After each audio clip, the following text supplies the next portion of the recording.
জানো তো বন্ধুরা, আমাদের আজ শ্রাবণ মাসে অনেকেই নিরামিষ খায় পুরো মাসটাই। যেমন আমি এবছর শ্রাবণ মাসটা পুরো মানছি, মানে পুরোটাই নিরামিষ। তার জন্য আমি এবার নিরামিষটাই রান্নাটা বেশি এখানে শেয়ার করছি। তো আমি মাছও রান্না করেছি, কিন্তু মাছটা আমি পরে তোমাদের সাথে শেয়ার করবো। আর এই দেখো আজকে আমি কি রান্না করছি। আজকে আমি কচুর শাক রান্না করছি। মটরের ডালের চাপড়ি দেবো আর দেবো বাদাম ভেজে রেখেছি।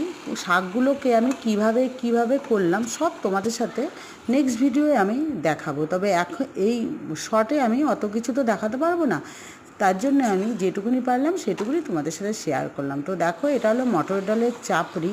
তো শাকগুলোকে ধুয়ে কেটে একটু গরম জলে লবণ দিয়ে ভাপ দিয়ে নিয়েছি। আর শাকগুলো না, কচুর শাক তো একটু কুটকুট করে, এর জন্য কেটেছি অনেক সাবধানে, হাতে প্লাস্টিক দিয়ে বেঁধে কেটেছি। তো দেখো আমি আজকে এইভাবে শাকটা করেছি, কিন্তু তোমরা কিভাবে করেছি আমি পরের ভিডিওতে আমি পোস্ট করব। তো আমার ভিডিওটা এই পর্যন্ত, দেখা হবে পরের ভিডিও।